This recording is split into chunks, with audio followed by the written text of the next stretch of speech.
Saudara-saudari, para hamba Tuhan dan rekan-rekan guru di dalam Tuhan Yesus yang saya kasihi, selamat siang. Mari kita mulai persekutuan kita dengan memuji Tuhan. Pujiannya tadi sudah saya kirim lewat WhatsApp 217. Ingat akan nama Yesus. 217.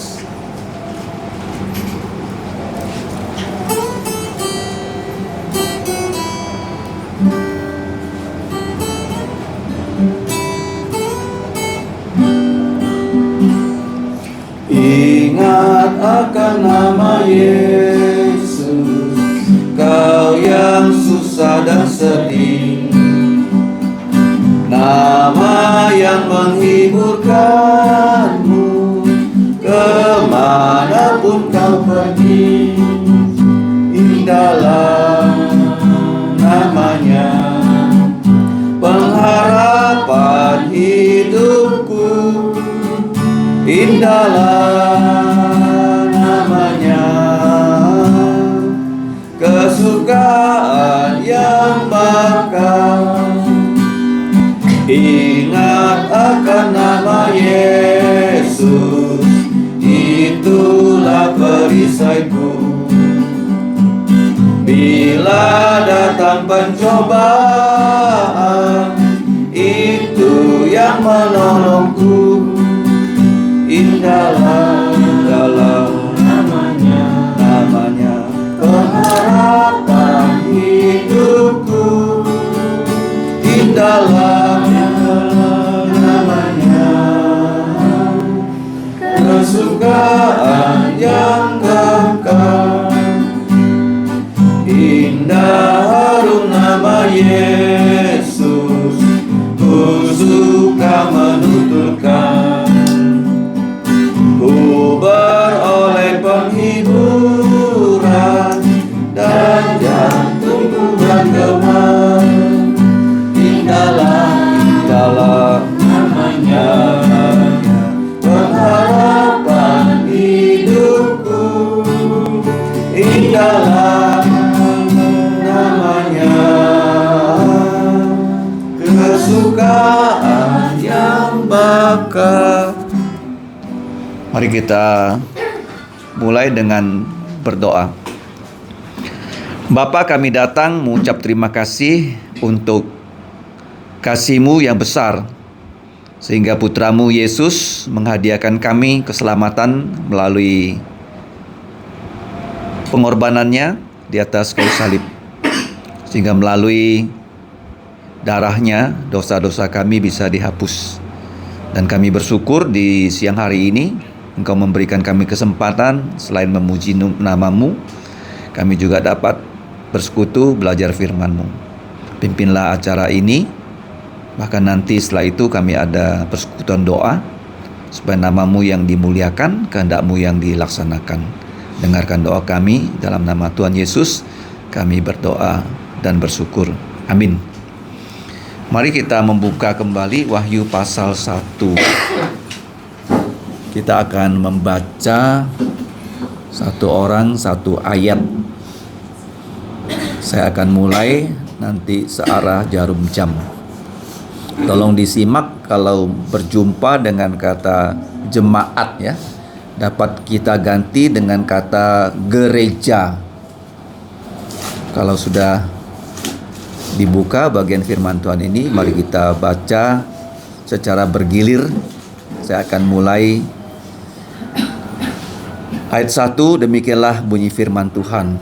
Ini adalah wahyu Yesus Kristus yang dikaruniakan Allah kepadanya, supaya ditunjukkannya kepada budak-budaknya apa yang harus segera terjadi. Ia telah menyatakannya kepada budaknya Yohanes dengan perantaraan malaikatnya yang diutusnya. Yohanes telah bersaksi tentang firman Allah dan tentang kesaksian yang diberikan oleh Yesus Kristus, yaitu segala sesuatu yang telah dilihatnya.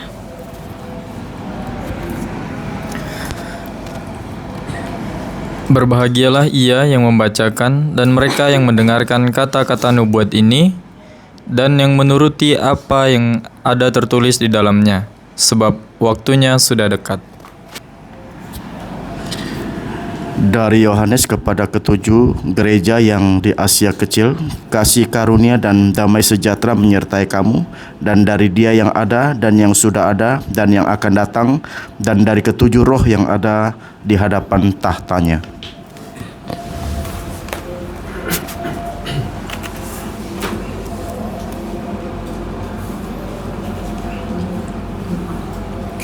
Dan dari Yesus Kristus, saksi yang setia, yang pertama bangkit dari antara orang mati dan yang berkuasa atas raja-raja bumi ini, bagi Dia yang mengasihi kita dan yang telah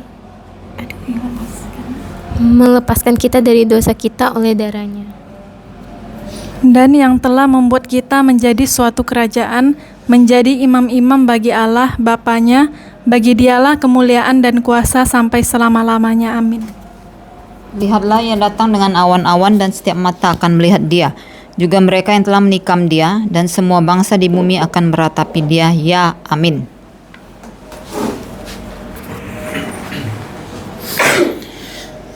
Aku adalah Alfa dan Omega, firman Tuhan Allah, yang ada, yang sudah ada, dan yang akan datang, yang Maha Kuasa.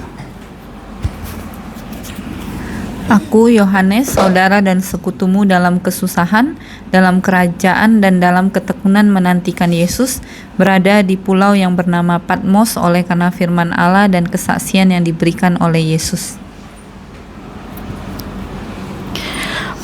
Pada hari Tuhan, aku dikuasai oleh roh Tuhan, dan aku mendengar dari belakangku suatu suara yang nyaring seperti bunyi sangkakala. Katanya, apa yang engkau lihat, tuliskanlah di dalam sebuah kitab dan kirimkanlah kepada ketujuh gereja ini, ke Efesus, ke Smyrna, ke Pergamus, ke Tiatira, ke Sardis, ke Philadelphia, dan ke Laodikia. Lalu aku berpaling untuk melihat suara yang berbicara kepadaku. Dan setelah aku berpaling, tampaklah kepadaku 7 kaki dian dari emas.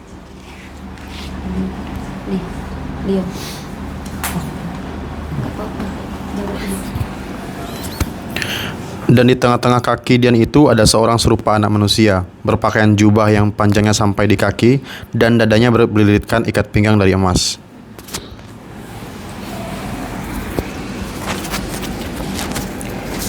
Kepala dan rambutnya putih bagaikan bulu yang putih metah, dan matanya bagaikan nyala api. Dan kakinya mengkilap bagaikan tembaga membara di dalam perapian. Suaranya bagaikan desau air bah.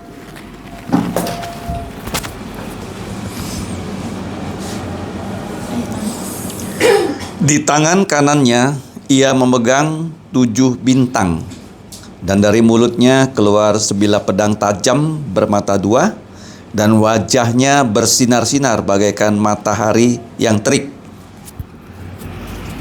Ketika aku melihat dia, tersungkurlah aku di depan kakinya, sama seperti orang yang mati.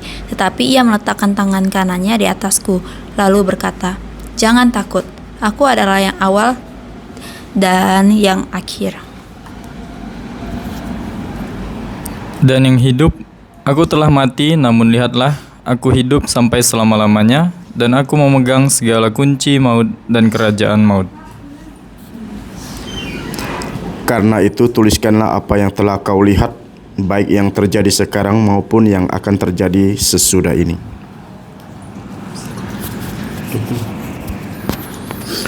Dan rahasia 7 bintang yang telah kau lihat pada tangan kananku dan 7 kaki dian emas itu. 7 bintang itu ialah malaikat 7 jemaat gereja, dan 7 kaki dian itu ialah 7 gereja.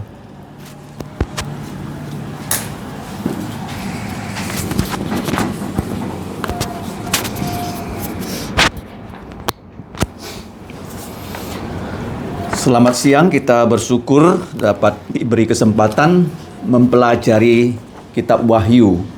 Minggu lalu kita sudah belajar ayat 1, 2, dan 3. Tadi saya juga sudah membagikan catatan ringkas ya dari ayat 1 sampai 8. Nah, ini adalah wahyu. Nah, kata wahyu masih ingat itu berasal dari kata Yunani apokalipsis. Jadi kata apokalipsis ini memang hanya dipakai di Perjanjian Baru, tidak di Perjanjian Lama. Nah, kata apokalipsis itu artinya menyingkap, seperti di sini saya punya kaleng, isinya saya tidak tahu apa, tapi begitu tutup ini saya buka, saya singkirkan jauh-jauh, isinya saya tahu apa yang ada di dalam kaleng. Atau seperti satu benda ditutup dengan kain, begitu kainnya kita buka, maka benda itu kita tahu bentuknya seperti apa. Itu namanya apo.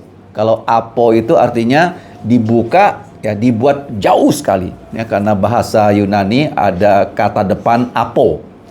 Ya, kalau X itu masih dekat ya. Kalau apo itu jauh. Nah, apokalipsis dari Yesus Kristus, sudah dijelaskan tentang nama Yesus dan Kristus yang diberikan oleh Allah.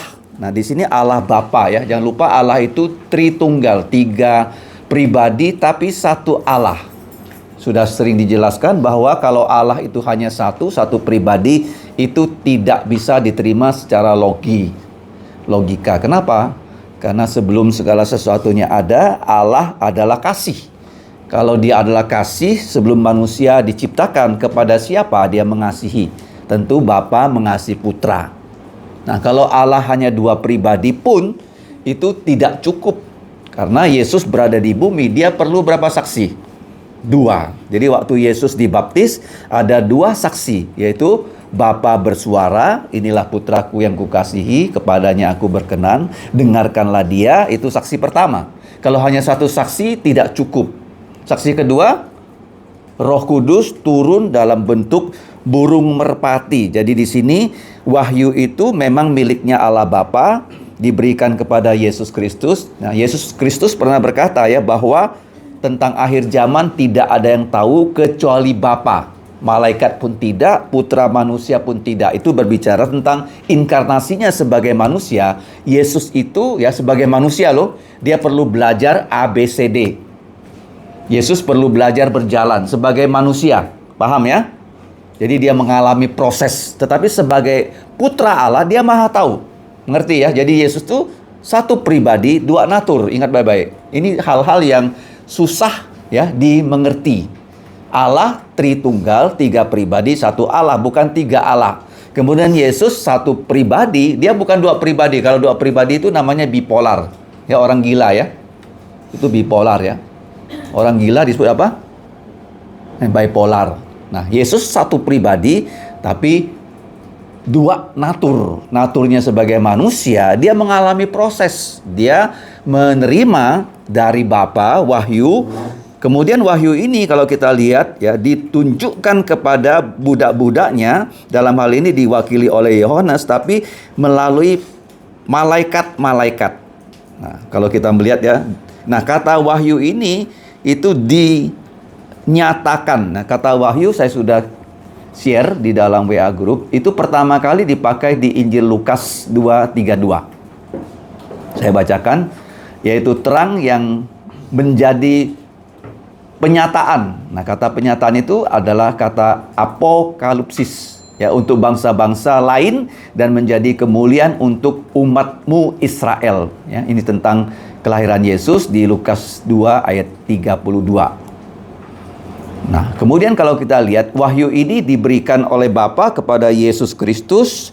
Kemudian Yesus Kristus menyampaikannya kepada malaikat, malaikat menyampaikannya kepada Yohanes, Yohanes menyampaikannya kepada 7 gereja. Ya, 7 gereja yang ada di Asia Kecil. Nanti akan kita lihat bagaimana posisi dari ke-7 gereja ini. Kemudian rasul yang menerima wahyu adalah Yohanes. Sudah dijelaskan minggu yang lalu bahwa Yohanes menulis Injil Yohanes sesudah Matius, Markus, Lukas ditulis. Matius di dalamnya sudah dicantumkan tentang akhir zaman. Matius 24-25. Markus 13 juga tentang akhir zaman, dan Lukas 21 juga tentang akhir zaman, tetapi Injil Yohanes tidak menyinggungnya. Paham ya? Kenapa? Karena Tuhan Yesus punya rencana supaya Injil Yohanes memang tidak menyinggung, tapi di Wahyu inilah Yohanes ya mendapatkan tugas pamungkas menulis tentang akhir zaman. Nah, akhir zaman ini selain ada di Wahyu juga ada di kitab namanya Daniel. Kitab apa? Ya, tolong dilihat ya, Daniel ya. Kalau kalian membaca Daniel itu tentang akhir zaman juga. Nah, sekarang kalau kita perhatikan bahwa wahyu berasal dari Bapa, diberikan kepada Yesus, dan Yesus menunjukkannya kepada malaikat, malaikat menunjukkannya kepada Yohanes dan kepada semua orang percaya. Di sini ada satu sebutannya kepada orang-orang percaya dikatakan sebagai hamba-hambanya. Ini bahasa halus ya, kalau bahasa literalnya adalah budak. Kenapa budak? Nah, zaman dulu itu boleh dikatakan 10% penduduk kerajaan Roma adalah budak. Nah, budak itu bisa disebabkan oleh dua hal. Ya, satu, karena kalah perang. Jadi yang kalah perang itu diambil menjadi budak. Dan budak itu bisa dijual. Ya, biasanya ya laki-lakinya dibunuh, nenek-neneknya, wanita-wanitanya dibunuh, yang diambil yang masih belum menikah, laki-laki dan perempuan itu dijual. Ya. Nah, kalau kita lihat di sini, budak yang pertama karena perang ya. Budak karena yang kedua disebabkan apa? Hutang. Kenapa? Ya, tidak mampu bayar hutang. Ya, di perjanjian lama bisa menjadi budak. Jadi apa yang harus segera terjadi? Ya, segera di sini sudah dijelaskan di minggu yang lalu kata taksi ya. Kenapa disebut segera? Karena memang di mata Tuhan satu hari ya, itu di matanya untuk kita 1000 tahun. Kalau 1000 tahun sama dengan satu hari. Itu segera. Jadi Yesus sudah naik ke sorga. Sudah berapa tahun? Kapan Yesus naik ke sorga? Tahun berapa? Tahun 30 ya. Tahun berapa? 30. Jadi 2025 kamu kurangi 30, dapatnya berapa? Ya, sudah berapa tahun dia naik ke sorga? Hampir 2000 tahun. Ya, kita pikir sangat lama, tapi ya belum 2 hari di mata Tuhan. Nah, kemudian kalau kita lanjut ya di diktat yang saya bagikan.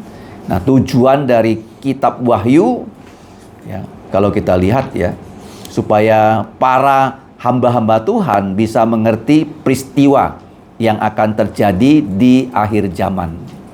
Ya, sehingga waktu yang tidak ada lagi disebut waktu, namanya kekal ya. Kekal itu tidak ada lagi matahari. Kalau tidak ada lagi matahari, bagaimana waktu itu akan dihitung? Ya kan? Kalau hari ada matahari.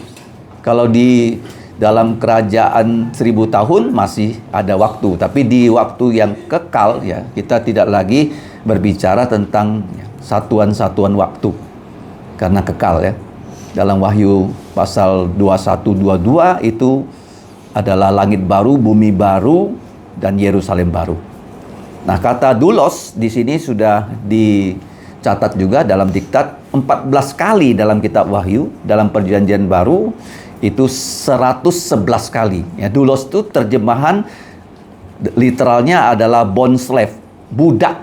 Budak itu begini ya, kalau kita jadi budak itu tidak penting siapa nama kamu. Ya, orang seringkali mau pansos namanya terkenal. Kalau budak itu yang penting siapa? Tuannya loh. Misalnya saya ini budak ya dari Yesus Kristus. Langsung orang panggil saya budak Yesus Kristus. Dia nggak perlu panggil nama saya. Nggak penting. Jati diri saya apa? Nggak penting. Ya, yang penting siapa? Bos saya. Ya, jadi begitu ya. Jadi dikatakan budak dari Yesus Kristus, ya, doulos. Kenapa budak? Karena sebelum kita percaya Yesus, kita adalah budak-budak dosa. Sebelum percaya Yesus apa? Kita budak-budak dosa, tidak bisa lepas dari dosa. Tetapi setelah kita percaya Yesus, kita bisa lepas dari dosa. Memang kita masih bisa jatuh dalam dosa, tapi kita tidak lagi menjadi budak dosa. Ya, seperti kalau seorang sudah percaya Yesus, dia dulu kecanduan narkoba, pasti lepas. Nggak mungkin ya orang percaya Yesus masih kecanduan sesuatu. Ya, kecanduan alkohol, kecanduan rokok, dan sebagainya. Nggak mungkin. Ya, tetapi ya orang yang sudah percaya, kecanduannya hanya satu. Apa tuh? Ada kecanduannya. Firman Tuhan. Begitu dia lihat firman, dia senang sekali. Karena dikatakan renungkan firman itu siang dan malam. Kalau nggak kecanduan firman gimana? Ya, itu hamba-hamba Tuhan, ya itu satu ciri khasnya. Senang sekali ya kalau kita belajar firman, kita membaca firman, ya kita mendapatkan yaitu makanan rohani. Nah, kemudian kita lihat ya di dalam kitab Wahyu itu ditunjukkan kepada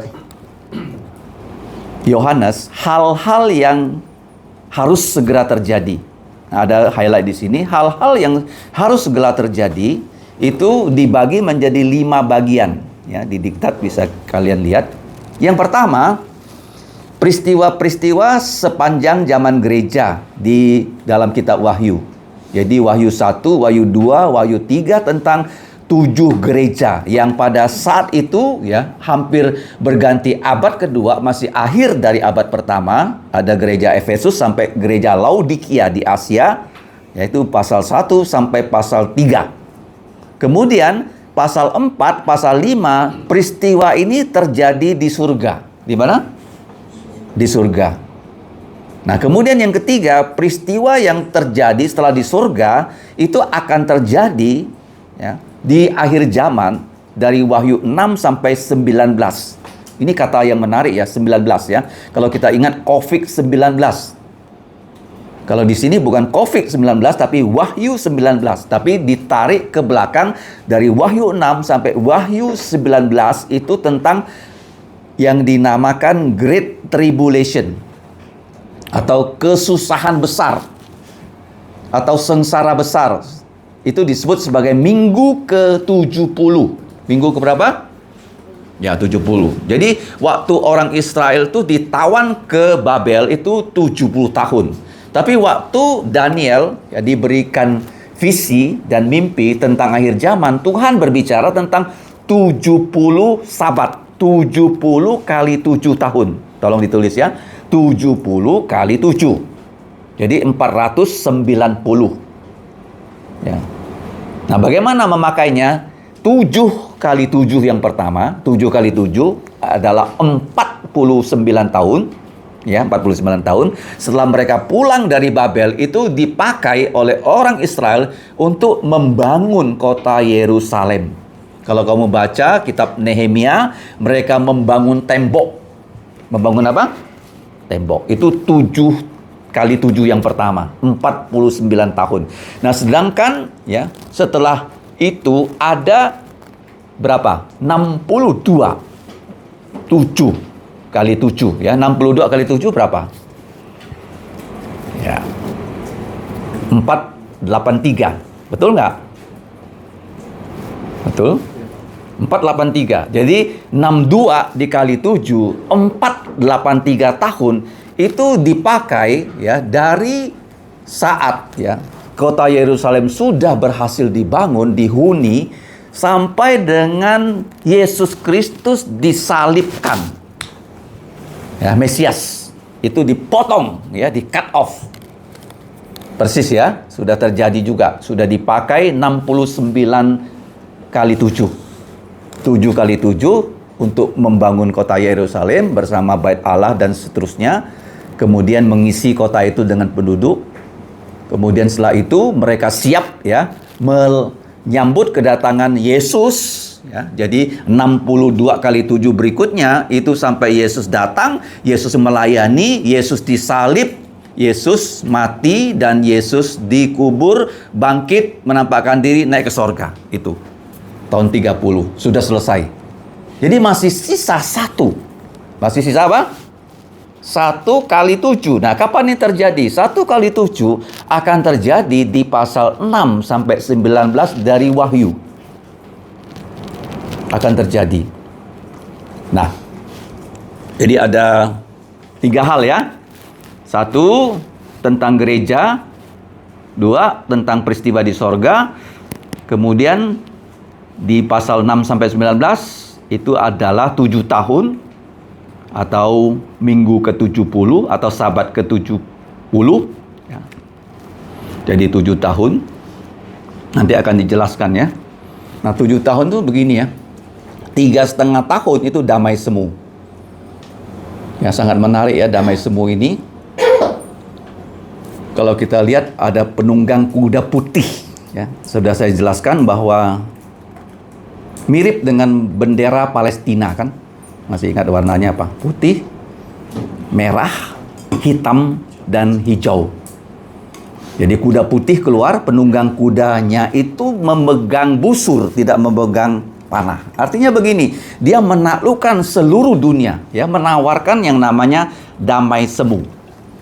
Dan orang itu bernama Antikristus. Dalam Wahyu 6 ya, penunggang kuda putih. Kemudian 3,5 tahun dia berhasil mendamaikan yang tidak mungkin didamaikan. Siapa itu? Arab dan Israel. Berhasil didamaikan. Dunia betul-betul disatukan ya oleh Antikristus. Sehingga kalau kita baca Wahyu pasal 6 sampai 19 itu ada bait Allah yang dibangun di kota Yerusalem. Bait Allah lo dibangun lo. Peristiwa yang tidak mungkin loh di mata manusia, di mata politikus manapun zaman ini tidak ada yang berani membayangkan ya bait Allah itu dibangun. Tetapi di Alkitab dikatakan akan dibangun. Kenapa akan dibangun? Karena Antikristus ya setelah dia menamatkan damai semu, pada tengah-tengah jalan dia akan mengingkari perjanjiannya dengan Israel, dengan seluruh dunia. Dan dia masuk ke dalam bait Allah, tribulasi, dan dia mengatakan dirinya adalah Kristus, dan dia memerintahkan seluruh dunia untuk menyembah dia. Paham ya? Itu tidak mungkin dalam roadmap politik siapapun. Donald Trump nggak punya pikiran seperti itu, Putin nggak punya, siapapun nggak punya, tapi ada di Alkitab. Dan orang itu akan muncul, ya menurut saya dia adalah manusia biasa, tapi dirasuki oleh setan. Bukan lagi roh jahat loh, setan langsung merasuki dia 24 jam. Sehingga dia paling jenius, dia paling jahat, tidak ada lawannya. Dia bisa berbuat mujizat. Dan dia akan menyatukan semua agama. Semua apa? Mungkin nggak menyatukan semua agama? Nggak mungkin, tapi dia bisa. Paham ya? Makanya sekarang ada doa bersama kan? Ingat ya, semuanya sudah mengarah ke situ. Pasal 6 sampai 19. Nah kemudian pasal 20, Yesus datang kedua kali ke bumi. Jadi begini ya, dalam tribulasi besar 7 tahun, Yesus itu datang di angkasa saja. Dia tidak datang ke bumi. Jadi orang yang percaya Yesus, itu yang mati dalam Tuhan Yesus dibangkitkan, kemudian diberi tubuh mulia. Dan kita yang sekarang masih hidup, itu diberi juga tubuh mulia tanpa mengalami kematian. Dan menurut ya, beberapa peneliti Alkitab dikatakan usia orang yang punya tubuh mulia itu mirip dengan umurnya Yesus. Berapa? 33,5. Jadi kalau saya sudah lewat 33,5, dibuat muda lagi. 33,5. Kalau kalian yang belum, nah diangkat jadi 33,5 semua ya. Jadi punya tubuh yang seusia Yesus, kemudian diangkat kemana? Ke sorga. Kenapa diangkat? Karena bumi ini akan ditulahi Wahyu 6 sampai 19 sampai yang mati separuh. Jadi 7 tahun ya kita berada di sorga bersama-sama Yesus. Nah sedangkan setelah 7 tahun ini lewat, apa yang terjadi? Antikristus bersama kawan-kawannya ingin membinasakan seluruh Israel. Jadi waktu Israel itu hampir ya musnah, mereka berseru. Masih ingat waktu mereka menyambut Yesus sebelum disalib, apa kata mereka? Hosana. Ya, artinya apa? Selamatkan kami ya Tuhan. Jadi betul-betul mereka berseru Hosana. Jadi waktu mereka berseru Hosana yang pertama, Yesus mati untuk dosa mereka loh. Kalau Yesus tidak mati, mereka tidak bisa selamat. Jadi Yesus harus mati dulu, dengan darahnya dosa manusia bisa dihapus dan orang Israel dosanya bisa dihapus. Dan setelah itu Yesus datang kedua kali, juga seruannya sama, Hosana. Tapi kali ini Yesus datang bukan lagi sebagai bayi, tapi sebagai raja segala raja, mendirikan kerajaan 1000 tahun di Wahyu 20. Kenapa 1000 tahun? Tadi pagi saya baru menjelaskan lagi tentang air bah. Kalau kita melihat ya, bumi sebelum air bah tidak ada hujan. Jadi ini bumi, di atasnya ada bola air seperti ini, dan bumi ini tidak senge ya, seperti ini, dan seluruh bumi itu cuacanya sama. Makanya kalau aku baca dalam kitab Kejadian pasal 5, umur bumi itu ya, yang masih muda, manusianya bisa 1000 tahun. Bisa berapa? Kenapa? Karena matahari tidak masuk. Jadi begitu air bah itu membuat air di atas ini jebol kan? Tapi waktu Tuhan menjebol air ini, dia tidak lagi bagaimana? Mengembalikan air ini seperti semula. Jadi waktu dia membuat air bah itu surut, bagaimana caranya? Dia menciptakan awan. Menciptakan apa? Awan. Jadi awan itu dibuat ya dengan tiupan angin, awan terjadi dan dia meninggikan apa? Gunung dan mendalamkan laut sehingga air itu tidak lagi sebanyak dulu di atas tapi dibuat lebih banyak di bumi. Makanya bumi ini berapa persen air? Ya 70. Waktu itu ya kita nggak tahu berapa persen. Tuhan bisa saja sebenarnya dia membuat ya waktu air bah itu surut, buat lagi ya air di atas bumi begini bisa. Kenapa dia tidak buat begini lagi? Karena dia sudah sebelum manusia itu dihukum air bah, dia sudah membatasi umur manusia tidak lagi 1000 tahun tapi 120 tahun. Nah, tetapi di saat kerajaan 1000 tahun, orang yang mati 100 tahun disebut mati muda. Ini peristiwa di kerajaan 1000 tahun. Nah, kemudian berikutnya di teks yang sudah saya bagikan halaman 1, ada peristiwa Tuhan menciptakan lagi langit baru, bumi baru, Yerusalem baru. Oke. Nah, kalau kita baca di dalam kitab Wahyu ada kata taksi segera. Kata segera itu sering dipakai di Alkitab, baik di kitab Wahyu dan kitab-kitab yang lain. Ya, baik kitab Kisah Rasul, kitab Lukas. Nah, kemudian kita lihat ya bahwa Wahyu ini diberikan dengan tanda. Ya. Tanda ini kata yang penting ya, karena kata tanda ada hubungannya dengan mujizat dan sebagainya. Jadi kalau kita lihat ya di kitab Wahyu ini banyak hal-hal ya yang disebut dengan tanda. Kalau tanda tuh biasanya simbol apa? Simbol ya. Jangan lupa ya kalau kita melihat sekarang banyak simbol. Di Wahyu ini juga kalau kita baca ada yang merupakan simbol, ada yang merupakan satu hal yang literal. Nah, sekarang kita lihat ya di ayat 1-3 di halaman 2 ya di diktat yang sudah saya bagikan. Kepada budaknya yang bernama Yohanes, masih ingat apa arti nama Yohanes? Tuhan adalah sumber anugerah. Jangan lupa ya, nama yang umum Yohanes, Yohana ataupun Hana sama ya. Tuhan sumber anugerah. Anugerah itu artinya dia memberikan kita keselamatan dengan cuma-cuma. Nah, kemudian ayat yang ketiga kita juga sudah membahasnya, ada 7 kata bahagia di minggu yang lalu. Di sini ada 3 golongan yang berbahagia. Yang pertama, dia yang membacakan kitab Wahyu dan didengarkan oleh banyak orang. Seperti tadi ya, kalian membaca kitab Wahyu, 1 orang 1 ayat, yang lain mendengarkannya. Jadi sama-sama berbahagia. Jadi yang dia membaca berbahagia, yang mendengarkan berbahagia. Karena pada zaman dulu belum ada namanya teknologi cetak. Jadi surat itu ditulis, dikirim, dan surat itu terbatas. Hanya ada beberapa kopi. Dan beberapa kopi itu hanya bisa dibaca di gereja dan orang lain mendengarkan. Ya, di zaman dulu kamu tahu nggak waktu pertama kali universitas itu didirikan di Eropa? Nggak ada nih diktat seperti ini loh, nggak ada. Ya bagaimana mereka belajar? Hanya profesornya yang punya diktat. Ya, di atas papirus atau kulit. Karena mahal kan? Murid-murid nggak punya kertas, nggak punya apa. Jadi profesornya membaca dan orang-orang lain di situ menyalin.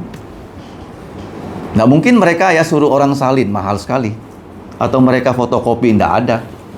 Ya, jadi betul-betul ya di zaman dulu ya surat ini dikirim dan orang menyalin dan orang membaca dan orang betul-betul mendengarkan. Kalau kamu lihat ya di kitab Ezra Nehemia, mereka mendirikan panggung yang tinggi, ya, kemudian kitab Taurat itu dibacakan ya dari pagi sampai siang dan orang-orang semua mendengarkan dengan antusias. Ya, bisa. Di zaman dulu juga pernah Allah bekerja loh. Kamu tahu ya bahwa kebangunan rohani yang terjadi di Amerika itu pengkhotbahnya bukan berkobar-kobar ya, bukan. Dia namanya Jonathan Edwards. Kalau kamu baca sejarah gereja Amerika, dia menulis naskah khotbahnya. Oke. Dan dia membaca naskah khotbahnya loh, dibaca oleh dia loh. Dan semua yang mendengarkan khotbah itu menangis bertobat loh. Ya, mengerti? Jadi bagaimana kebangunan rohani terjadi bukan karena pengkhotbahnya bagus, bukan. Karena Roh Kudus bekerja. Jonathan Edwards hanya membaca naskah khotbah dan orang-orang di Amerika keluar air mata dan bertobat loh. Kalau zaman sekarang pengkhotbahnya bisa berbusa-busa, pendengarnya ya telinga kanan masuk, telinga kiri keluar. Ya zaman sekarang. Ya, karena apa? Roh Kudus tidak bekerja. Oke. Nah, sekarang kalau kita lihat di kitab Wahyu ini ada kata wahyu, apokalipsis, ada juga kata nubuat ya di ayat 3. Nah, kata nubuat ini sangat menarik ya. Dalam bahasa Indonesianya adalah nubuat, ya kata bahasa Inggrisnya adalah prophetia, ya bahasa Inggris dari bahasa Yunani sama. Ya kata nubuat ini dalam kitab Wahyu itu dipakai 7 kali. Ya. Nubuat itu apa artinya? Ya ada beberapa hal yang perlu dicatat tentang nubuat. Ya, nubuat itu bisa simbol, bisa literal. Satu, nubuat itu adalah sejarah yang sudah ditulis sebelum sejarah itu terjadi. Apa nubuat ya? Sejarah yang sudah ditulis sebelum sejarah itu terjadi. Artinya sesuatu yang akan terjadi sudah Tuhan tulis sebelum hal itu terjadi. Ya di dalam perjanjian lama ada 365 kali dikatakan Yesus akan lahir seperti apa. Ditulis dan digenapi ya di dalam diri Yesus. Ya contohnya apa? Yesus akan lahir di Bethlehem, Mika pasal 5. Dia lahir di Bethlehem. Dikatakan Yesus keturunan Daud ya. Maria keturunan Daud, Yusuf keturunan Daud, betul-betul terjadi.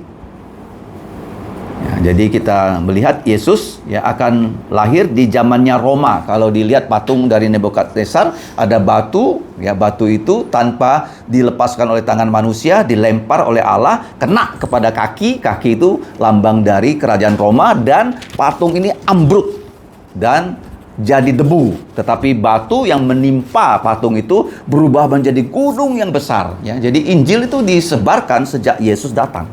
Semuanya ditulis dan dilakukan oleh Tuhan. Ya, sebelum hal itu terjadi. Itu yang pertama. Yang kedua, kalau kita membaca kitab Wahyu, ini kan belum terjadi. Belum terjadi kan?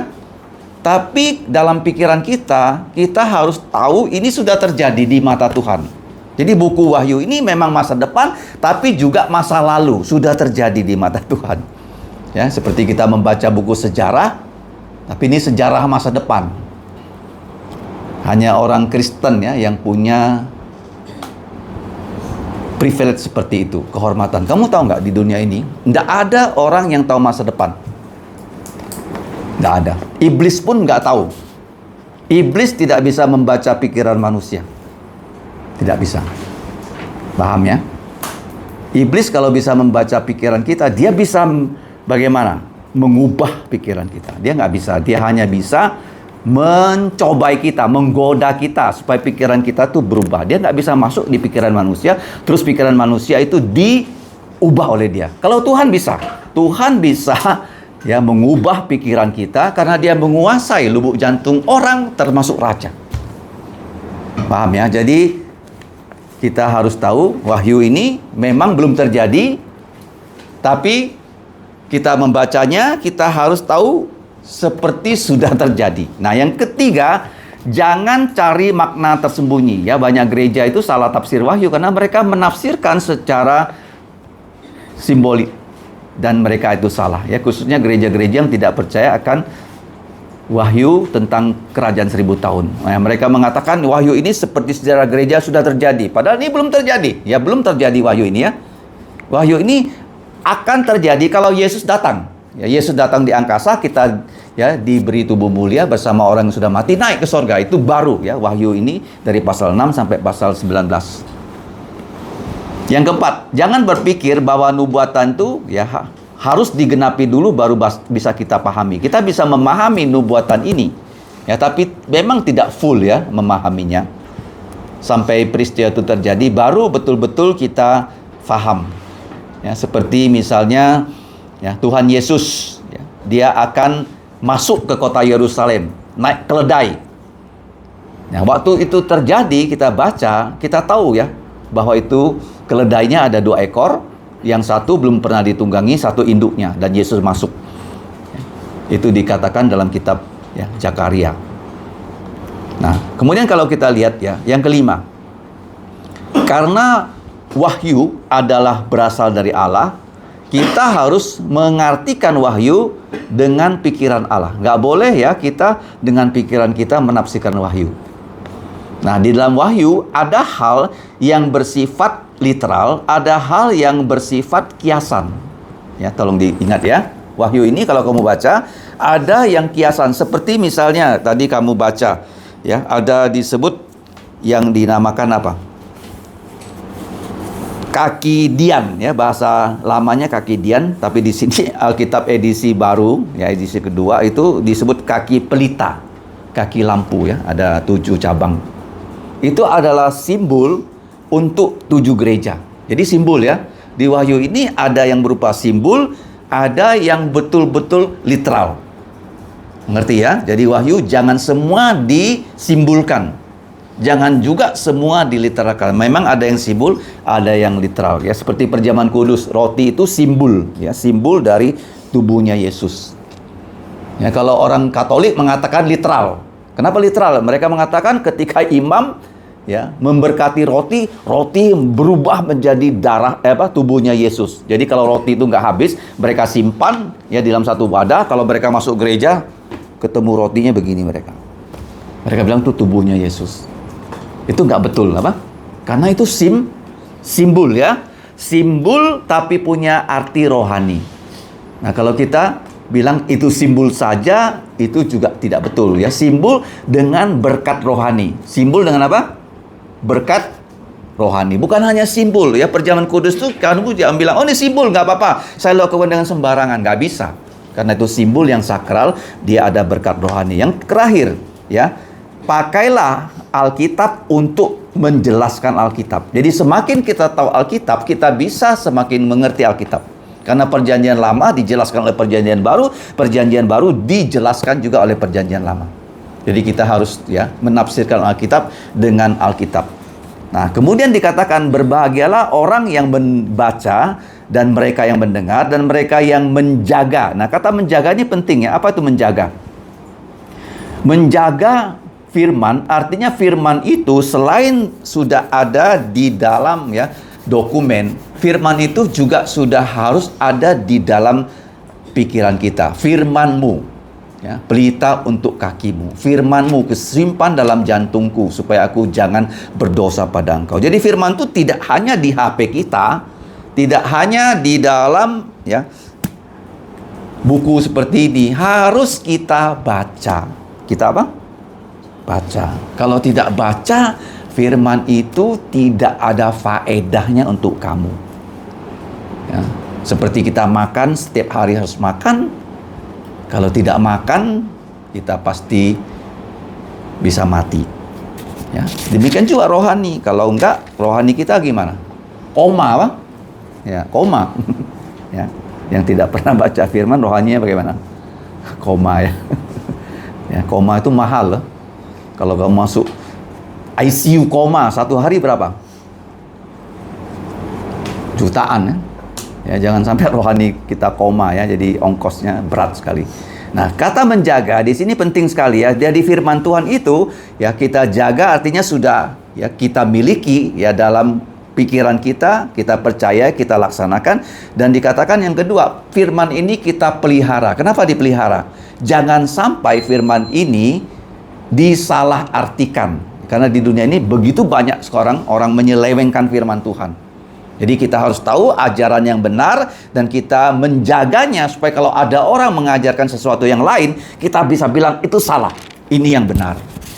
Ya, itu artinya menjaga. Ya, kita tidak menggunakan pedang ya menjaga firman Tuhan ya. Ada agama lain kalau firmannya dibakar, dia ambil perang, ya diambil parang, dia mau parang kamu, enggak.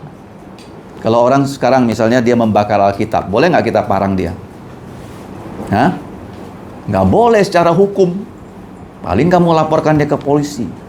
Nggak ada istilahnya, ya. Paham ya? Kalau dia berani membakar firman Tuhan, ini pernah terjadi di zamannya Nabi Yeremia.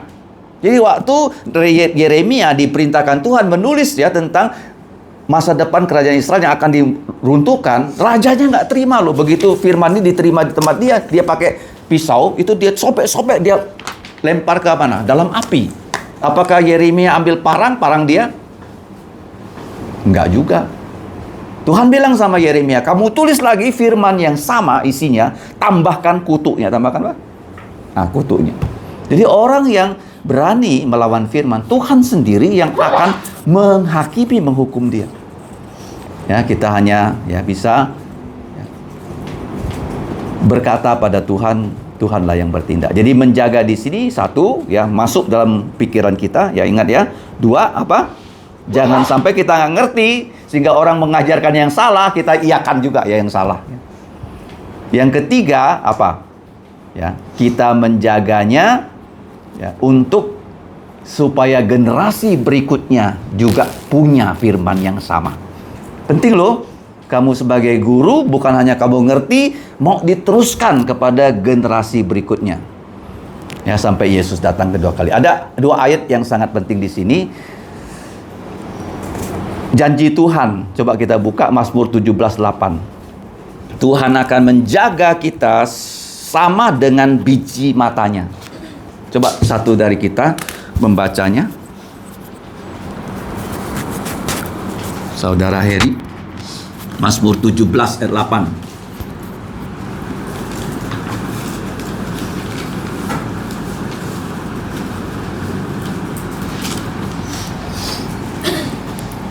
Mazmur 17 ayat 8. Peliharalah aku seperti biji mata, sembunyikanlah aku dalam naungan sayapmu. Oke, jadi kita minta Tuhan menjaga kita seperti biji matanya ya, tidak boleh disentuh ya.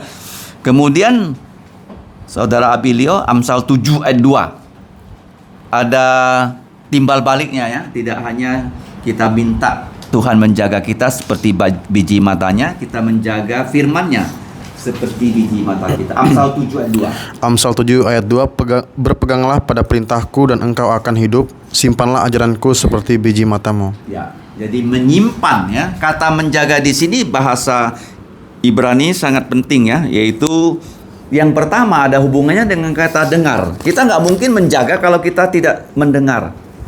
Ya, syama. Ya, dengarlah firman Tuhan. Yang kedua, kita menjaga itu kata syamar apa? Syamar. Satunya syama, satunya samar. Ya, jadi kita menjaga firman Tuhan artinya kita mengerti, kita menjalankannya, kita mewariskannya. Ingin ya? Kita apa? Ya, seperti saya mengerti kalau saya tidak ajar kepada kalian itu tidak termasuk menjaga firman Tuhan. Harus diteruskan kepada generasi yang lebih muda. Ya, kata menjaga syamar bahasa Yunaninya tereo. Ya, tereo. Nah, sekarang wahyu ini disampaikan kepada 7 gereja. Kepada 7 gereja ini ada di Asia, sudah disebut ya, Efesus, Smyrna, Pergamus, Tiatira, Philadelphia dan Laodikia. Saya singkat jadi ESPTSFL ya, supaya gampang ingat ya. ES kayak kita suka minum es ya. S, PTS apa PTS? Ada nggak kuliah di PTS? Elvia ya PTS ya. Apa PTS? Kalau PTN? Nah, PTS tuh coba di Alkitab yang dipegang PIJP ada di bagian Wahyu ya. Oh, ini ada, sorry. Jadi Wahyu begini ya, kalau kamu lihat ya di bagian belakangnya ini. Ini Asia, sekarang Wahyu itu gereja-gerejanya sudah runtuh. Ada di Turki, ada di mana? Turki ya. Kalau kamu lihat ya, Efesus itu dekat Pulau Patmos di sini, dekat pantai. Nah, Efesus kemudian naik dari Efesus di sini, naik ke mana? Smyrna. Ini ya, kamu lihat ya, saya tunjuk sini ya. Nih, searah jarum jam ya. Efesus, Smyrna, Pergamus, Tiatira, Sardis, Philadelphia. Nah, di sini Philadelphia dan ini Laodikia. Jadi searah jarum jam begini. Searah jarum jam. Tuhan kalau menulis sesuatu, dia secara sistematis. Dia nggak akan ngawur. Nggak akan apa? Ngawur. Seperti 10 hukum. Jangan mengingini. Pertama apa? Apa? Ya, dari mengingini. Ya, sama juga, jangan membunuh. Membunuh itu apa? Mengambil apa? Nyawa. Yang kedua, jangan berzina. Apa berzina? Mengambil apa? Pelakor. Mengambil istri suami orang. Yang ketiga, jangan mencuri. Kalau mencuri, mengambil barang. Jangan bersaksi dusta. Mengambil apa? Apa? Nama baik. Mengambil nama baik. Seperti Yesus, dia kan baik ya. Orang bilang dia mengusir setan dengan kuasa setan. Itu dusta. Yang terakhir, jangan mengingini. Mulai dari dulu apa? Rumahnya, terus di dalam rumah istrinya, terus budak laki-laki, budak perempuan, binatang besar apa? Sapi, baru yang kecil, domba. Ya, Tuhan tuh selalu apa? Teratur ya. Kalau kita ikut Tuhan, ya pasti ya sistematis. Oke. Jadi gereja ini gimana? Searah jarum ya. Efesus, Smyrna, Pergamus, Tiatira, Sardis, Philadelphia, dan Laodikia. Ya, gini ya, searah jarum jam ya. Makanya kalau kita membaca Alkitab apa? Searah jarum jam. Oke. Berikutnya di halaman terakhir. Nah, sebelum halaman terakhir ya, di situ sering disebut ya, Allah yang ada. Ada ini present ya. Yang sudah ada, pas, yang akan datang. Jadi waktu saya mengajar tensis paling gampang ingat. Present, past, future, future past. Present, past, future. Apa itu future past? Future past itu masa depan yang kita sia-siakan. Ya, itu future past ya. Nah, kalau kita lihat yang ada, yang sudah ada, dan yang akan datang. Nah, sekarang ada sebutan 7 roh ya, di dalam pembacaan kita tadi. 7 roh itu, apakah roh Allah itu 7? Bukan ya. Roh Allah itu ada 7 aspek. Dalam Yesaya 11 ayat 2, tolong dilihat di diktatnya, Yesaya pasal 11 ayat 2. Roh Tuhan itu pertama namanya roh. Kenapa roh? Karena tidak kelihatan. Ya, bukan materi tapi roh. Ya, hanya Yesus yang punya tubuh, Bapa tidak punya tubuh, Roh Kudus juga tidak punya tubuh. Nah, disebut ada 6 sifat dari roh Tuhan. Dan 6 sifat ini adalah kombinasi 2. Kamu lihat ya. Roh Tuhan itu adalah roh hikmat dan pengertian. Ya, ada kata dannya di situ ya. Kata dan ini bukan sembarang ditempatkan ya. Hikmat dan pengertian. Hikmat itu kita tahu sesuatu yang baik ya, secara pengetahuan. Pengertian itu dapat dilaksanakan. Ya, kita melaksanakan hikmat itu namanya orang berpengertian. Yang berikutnya, pasangan berikutnya adalah nasihat dan keperkasaan. Mengapa dua hal ini dipadukan? Artinya Tuhan kalau memberikan kita nasihat pasti bisa dilaksanakan. Makanya nasihat dan keperkasaan. Kemudian pasangan ketiga, pengenalan ya, dan takut akan Tuhan. Jadi kalau kita mau hormat taat Tuhan, kita harus mengenal Dia. Jadi apa tujuannya kita belajar? Kita belajar supaya kita lebih hormat Tuhan, lebih taat Tuhan. Yesaya 11 ayat 2. Nah, kemudian yang terakhir, ya kalau kita lihat ya dari ayat 5 sampai ayat 8, itu ada deskripsi tentang siapakah Yesus Kristus. Ada 10 ya deskripsinya. Yang pertama apa? Yesus Kristus disebut saksi setia, martir yang setia. Kata saksi itu martir ya. Kata saksi itu Tuhan Yesus katakan, kamu akan menjadi saksiku kalau kamu sudah menerima kuasa Roh Kudus di Yerusalem, Yudea dan Samaria sampai ujung bumi. Kisah Rasul 1 ayat 8. Nah, kata saksi itu bahasa Inggrisnya adalah martir ya. Witness itu bahasa aslinya martir. Yang pertama ya, siapa nama Yesus? Saksi yang setia atau saksi setia. Yang kedua, siapa Yesus? Wahyu 1 ayat 5. Siapa? Yang pertama bangkit dari antara orang mati. Jadi begini ya, orang sudah banyak bangkit dari antara orang mati, tapi tidak punya tubuh mulia. Di perjanjian lama ada 2, oleh Elia dan Elisa. Perjanjian baru ada 3, siapa saja? Putrinya Yairus, remaja Naim, dan Lazarus. Mereka semua sudah bangkit, tidak punya tubuh mulia. Mereka mati lagi. Mereka apa? Mati lagi ya. Lazarus sudah mati lagi, dia di surga, dia ada roh, tidak punya tubuh. Jadi yang pertama bangkit dari antara orang mati itu namanya Yesus. Nanti akan kita belajar ya minggu-minggu berikutnya. Ada 1 hari di perjanjian lama yang punya nama, hari Sabat, hari Sabtu. Semua hari yang lain tidak ada nama. Tetapi di perjanjian baru, hari pertama Tuhan beri nama. Hari pertama Tuhan beri nama apa? Hari Tuhan. Atau hari Minggu, yang artinya bahasa Latin harinya Tuhan. Hari Minggu itu artinya harinya Tuhan. Nah, kita lihat ya, yang berikutnya yang ketiga. Yesus disebut sebagai raja atas segala raja di bumi. Ya, kata raja ini bahasa aslinya itu adalah seperti sekarang kita punya gapura ya. Ya, gapura itu zaman dulu disebut sebagai apa?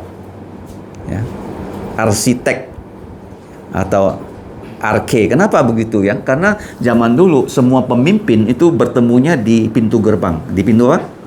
Pintu gerbang ya. Kalau pemimpin itu artinya apa? Yang berkuasa di pintu gerbang. Siapa boleh masuk, siapa boleh keluar. Kalau yang masuk bawa barang, dia ambil cukainya. Pintu gerbang. Kalau kita lihat ya film-film di Tiongkok kan, pintu gerbang dijaga kan oleh tentara kan. Nah, tentara itu mewakili raja.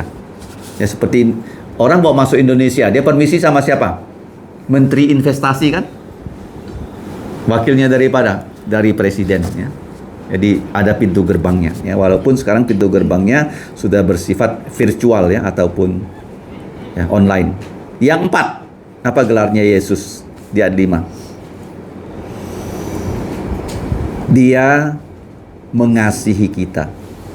Ya, bandingkan Yohanes 3:16, karena begitu besar kasih Allah akan dunia ini sehingga dia memberikan putra tunggalnya supaya setiap orang yang percaya kepada Yesus tidak binasa tetapi beroleh hidup yang kekal. Apa buktinya mengasihi kita?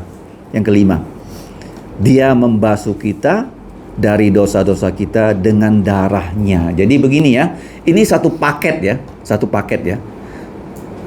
Seperti kata integritas. Indonesia kan sering dikatakan integritas kan? Integritas itu sebenarnya kombinasi dari banyak kata. 1, dia murni. 2, dia konsisten. 3, dia apa yang dia katakan sama dengan yang dia pikirkan dan yang dia buat. Itu namanya integritas. Ya, ada seorang penginjil ya dari Swedia kalau nggak Swiss ya. Nah, dia menjelaskan integritas itu seperti orang buat roti, buat apa? Roti. Jadi ada tepungnya, ada gulanya, ada garamnya, ada raginya, ada airnya, diaduk. Harus di apa? Diaduk. Dicampur, ya. Dicampur. Kalau integritas tuh kombinasi dari banyak sifat-sifat baik. Ya. Taat firman, jujur, ya. Bahasa Chinese-nya losit, apa? Nah, losit. Ya. Kalau kamu lihat orang, ya kita tanya ya, ini orang baik nggak? Orang bilang Chinese bilang losit, artinya dia jujur, ya losit ya. Kemudian apalagi dia konsisten, ya, dia sungguh-sungguh, dia setia. Itu semua dikombinasi. Ya, kalau itu dikombinasi menjadi kata integritas, dan Yesus juga dia bukan hanya darahnya saja loh, ya, tapi Yesus kalau kamu lihat ya, disalib, dihina, kemudian darahnya dan kematiannya, kebangkitannya, semuanya satu paket, dan kehidupannya nggak bisa dipisah. Ya, ada orang mengatakan Yesus menyelamatkan kamu hanya lewat kematiannya. Salah. Kematian yang disalib. Kemudian tidak hanya itu, ya, Yesus menyelamatkan kita bukan hanya dengan kematiannya, juga dengan kehidupannya. Kehidupannya yang taat hukum Taurat. Kalau tidak dia taat, kita nggak bisa selamat juga. Karena dia taat membuktikan dia tidak ada dosa. Paham ya? Jadi ini satu paket ya. Kemudian yang keenam. Nah, setelah dia membasuh kita dengan darahnya, dia menjadikan kita raja dan imam. Ini penting ya, kita sekarang belum jadi raja, tapi kita sekarang sudah jadi imam. Imam artinya kita menjadi perantara, berdoa untuk murid-murid kita, dan kita juga mengabarkan Yesus kepada murid kita. Yang ketujuh, raja itu, saya ulangi ya, raja akan kita dapatkan statusnya waktu di kerajaan 1000 tahun, Wahyu 20 ya. Yang ketujuh apa? Nah, ketujuh ini sudah doksologi ya untuk Yesus. Untuk dialah kemuliaan dan kuasa sampai selama-lamanya. Wahyu 1 ayat 6. Sama dengan yang kita sebut dalam doa Bapa kami. Kemudian yang ke-8, ia akan datang di awan-awan. Jadi begitu dia datang, dia tidak langsung ke bumi ya. Kelihatan oleh manusia, dan kita semua akan ke atas, dan manusia di bumi bisa melihat dia, termasuk orang yang pernah menikam dia. Wahyu 1 ayat 7. Dia segera datang. Kemudian mereka yang menikamnya pun ya, Wahyu pasal 1 ayat 7 bisa melihat Yesus ya. Jadi yang menikam Yesus ini kita bersyukur dia akhirnya percaya Yesus, mengaku Yesus adalah putra Allah. Yohanes 19 ayat 34. Kemudian yang terakhir, mari kita lihat Wahyu pasal 1 ayat 8 ya, sebagai penutup. 1:8, aku adalah Alfa dan Omega, firman Tuhan Allah. Jadi Yesus itu namanya juga di sini firman ya. Firman itu artinya pribadi kedua dari Allah Tritunggal. Bapa, Firman, dan Roh Kudus. Kemudian sama yang ada, yang sudah ada, dan yang akan datang. Present, past, future. Ingat ya, urutannya apa? Present, past, future. Ya, kalau future past itu masa depan yang disia-siakan. Jadi dia sudah ada, ya, dia present ada, dia sudah ada, dan yang akan datang. Yang terakhir dikatakan gelarnya adalah Maha Kuasa. Ya, Maha Kuasa. Jadi kalau kata-kata Maha Kuasa, kita ingat dia bukan hanya Maha Kuasa, tapi dia Maha Tahu, Maha Hadir, Maha Kuasa. Dalam Mazmur 139 disingkat menjadi apa? Maha Tahakwa. Ta, tahu, ha, hadir, kuasa. Tidak bisa kita balik-balik ya. Ingat ya, urutannya apa? Maha Tahakwa. Apa Tahakwa? Maha tahu, Maha hadir, Maha kuasa. Maha tahu dulu ya. Maha tahu, Maha hadir, Maha kuasa. Karena dia adalah roh yang maha tahu. Kemudian dia maha hadir setelah dia menciptakan langit dan bumi, dia maha hadir ya. Di mana-mana dia hadir, dan dia maha kuasa, dia menciptakan dari yang tidak ada menjadi ada hanya dengan firman-Nya. Mari kita berdoa. Bapa, kami bersyukur untuk siang ini kami sudah belajar firman-Mu. Kiranya firman-Mu dapat menjadi penggerak kehidupan kami untuk kami terus mengikuti perintah-perintah-Mu untuk memuliakan nama-Mu. Ampuni dosa kami, dengarkan doa kami dalam nama Tuhan Yesus. Amin. Selanjutnya kita